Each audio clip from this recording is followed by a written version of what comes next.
મિત્રો, ગીરા ગુર્જરી ચેનલના દિશાભ્રમના 44મા મણકામાં આપનું હાર્દિક સ્વાગત કરું છું.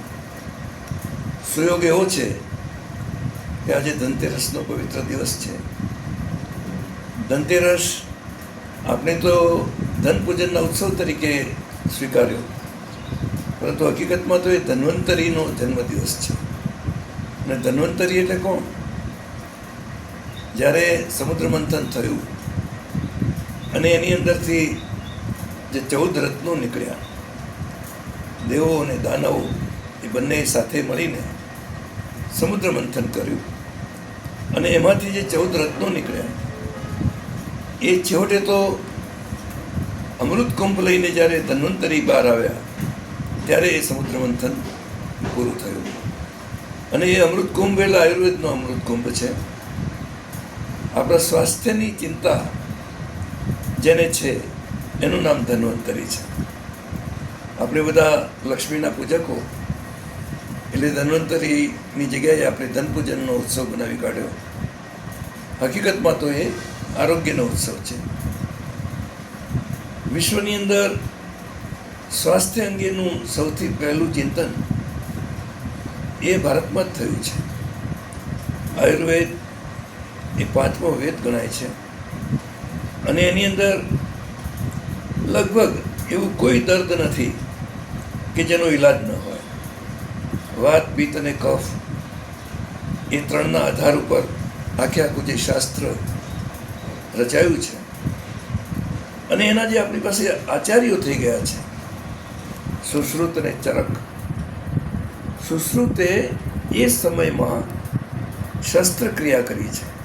તમે વિચાર કરો, જે વખતે એનેસ્થેસિયા જેવી કોઈ વસ્તુની શોધ નથી થઈ, જે વખતે બેક્ટેરિયા કે વાયરસ વિશે આપણે કંઈ જાણતા નહોતા, એ વખતે એ સફળ શસ્ત્રક્રિયા કરતા હતા અને એના ચિત્રો, એની મૂર્તિઓ એ આજે પણ ઉપલબ્ધ છે. સુશ્રુત સંહિતા આખી ઉપલબ્ધ છે અને એ રીતે ચરક સંહિતા એ પણ ઉપલબ્ધ છે. તો આ ધન્વંતરી જે અમૃત કુંભ લઈને બહાર આવે છે, એ અમૃત એ માનવ જીવનનું આયુષ્ય વધારવા માટેનું અમૃત છે. મનુષ્ય મરવા માગતો નથી, એને મરવાનું ક્યારેય ગમતું નથી. અલબત્ત જીવનનું એક નિશ્ચિત ધારાધોરણ છે અને એ પ્રમાણે એનો અંત આવે છે, પરંતુ અંત આવ્યા પછી પણ આપણી એવી રમણીય કલ્પના છે કે બીજો અવતાર લેવાનો હોય છે. એટલે જીવનનો જે અંત છે અથવા મૃત્યુ છે એ તો કોઈ નવા જીવનનું દ્વાર છે, એટલે એનો પણ શોક નથી કરવાનો અને આપણે ધીરે રહીને જાણે કે આપણું ખોરિયું ઉતારી દઈએ અને નવા જીવનની અંદર પ્રવેશ કરીએ. એટલે એ રમણીય કલ્પના એકમાત્ર આપણી ભારતીય સંસ્કૃતિમાં છે. ધન્વંતરીની સામે હિપોક્રેટસ છે, જે એલોપેથીનો દેવતા ગણાય છે. એ ઋષિ ટાઈપનો જ એક મહાન વૈજ્ઞાનિક છે. અને જ્યારે કોઈ તબીબી વિદ્યાર્થી એની કોલેજમાં પ્રવેશ કરે છે ત્યારે એને સૌથી પહેલાં ઓથ ઓફ હિપોક્રેટસ એટલે હિપોક્રેટસના સોગંદ એ લેવાના હોય છે. અને એ સોગંદ કેવા છે કે હું આ મારી વિદ્યા છે એનો ક્યારેય દુરુપયોગ નહીં કરું, ક્યારેય એનો વેપાર નહીં કરું, ક્યારેય એને જે અવાંછિત તત્વો છે, જે એના માટે યોગ્ય નથી, અયોગ્ય તત્વો છે, એવાને એની જાણ નહીં કરું. એટલું જ નહીં, પરંતુ જે રોગી મારી પાસે આવશે એના રોગની પણ એના સિવાય બીજા કોઈને હું જાણ નહીં કરું. એટલે કે એનો પણ હું ક્યારેય પ્રચાર નહીં કરું કે એને નાસીપાસ થવું પડે, એ વ્યથિત થાય, દુઃખી થાય, એવી કોઈ વાત બીજાને હું નહીં કરું. તો આટલી ગોપનીયતા સાથે હિપોક્રેટસે એલોપેથીની શરૂઆત કરી છે. એ કહે છે કે જ્યારે કોઈ એક સ્ત્રી આવશે મારી પાસે તપાસ કરાવવા માટે, તો કોઈ બીજી સ્ત્રીની હાજરી વગર હું એની ગુપ્ત તપાસ નહીં કરું. તમે જુઓ કે કેટલી આચાર સંહિતા, કેટલી ઊંડી આચાર સંહિતા છે કે એમાં માનવીય ગૌરવ અને સવિશેષપણે નારી ગૌરવની પણ આખી વાત આવે છે. એણે તો ગર્ભપાતને પણ બહુ મોટું પાપ ગણ્યું છે. હું જીવનમાં ક્યારેય ગર્ભપાત નહીં કરું અને એ પ્રકારની કોઈ પણ એવી ચેષ્ટા નહીં કરું કે જેનાથી એક પાગરતો જીવ એ વ્યથિત થાય. હું મારી વિદ્યાનો સદુપયોગ કરીશ. તો આ ઓથ ઓફ હિપોક્રેટસ એ એલોપેથીના પાયામાં છે. સમયની સાથે બધું બદલાતું જાય છે અને એના કારણે આપણે જાણીએ છીએ કે આયુર્વેદિકની અંદર અભ્યાસ કરીને પછી તૈયાર થયેલા જે સ્નાતકો હોય છે એ પ્રેક્ટિસ તો એલોપેથીની જ કરે છે. એટલે બિલકુલ જ જેને કહીએ કે જે વિષય જાણતા નથી, જેનું એમને જ્ઞાન નથી, એ માત્ર કોઈ નિષ્ણાત તબીબ પાસે રહીને પછી એની પ્રેક્ટિસ કરવા માંડે છે. બીજી બાજુ ગાયનેકોલોજિસ્ટો અને બીજા બધા, અને હવે તો સરકારે ખુદ જ્યારે એની છૂટ આપી છે ત્યારે એબોર્શન પર તૂટી પડે છે. કેટલાય એવા નિર્દોષ જીવો એનો ભોગ બને છે. અને સવિશેષ તો જ્યારે ગર્ભ પરીક્ષણ થાય છે તો કેમ ગર્ભ પરીક્ષણ કરવામાં આવે છે?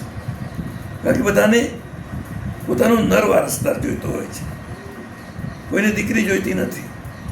આ એક વિશ્વવિખ્યાત અને વિશ્વવ્યાપી એવું એક વલણ છે કે દીકરી એટલે જાણે કે એક જવાબદારી, એ સાપનો ભારો, એ પારકી થાપણ.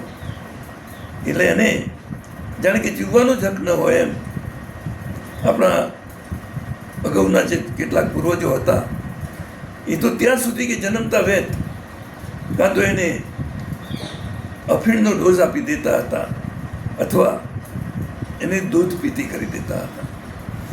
આવી વિકરાળ પરિસ્થિતિમાં જ્યારે મનુષ્ય મુકાઈ ગયો હોય ત્યારે આ ધન્વંતરીની ઉપાસના એ આપણને શું સૂચવે છે કે ધન્વંતરી આપણને નૈતિક જીવનના બોધપાઠ આપે છે કે અમૃત છે, પરંતુ અમૃતનો તમે દુરુપયોગ ન કરો.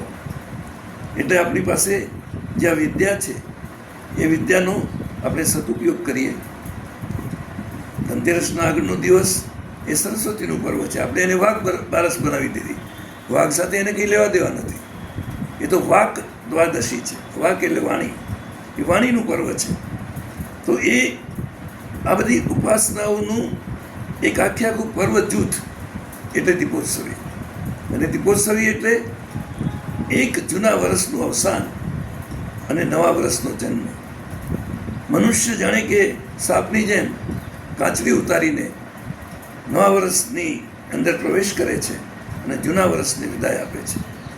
જ્યારે આપણે કોઈને વિદાય આપતા હોઈએ ત્યારે એના સારા ગુણો અવશ્ય અપનાવીએ, એના ગુણગાન પણ ગાઈએ, પરંતુ એનામાં જે ક્ષતિઓ હતી એ ક્ષતિઓ પાછી આપણામાં રહી ન જાય એનું પણ આપણે ધ્યાન રાખીએ.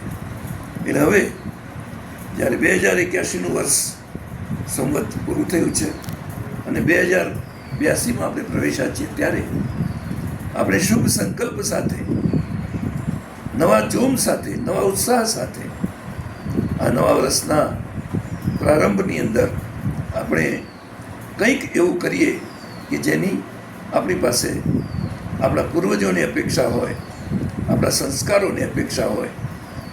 ભારત એ વિશ્વગુરુ હતો, છે અને રહેશે. તો આપણી સંસ્કૃતિને અને આપણી ગરિમાને અને આપણી અસ્મિતાને અનુરૂપ એવું કંઈક આપણે કરીએ અને વિશ્વની અંદર એક સમયમાં જે આપણી પ્રતિષ્ઠા હતી, ભારત ક્યારેક સોની કી ચિડિયા ગણાતું હતું, એને પુનઃ સ્થાપિત કરી આપણું ગૌરવ વધારીએ. તમને બધાને નવા વર્ષની ખૂબ ખૂબ હાર્દિક શુભકામનાઓ.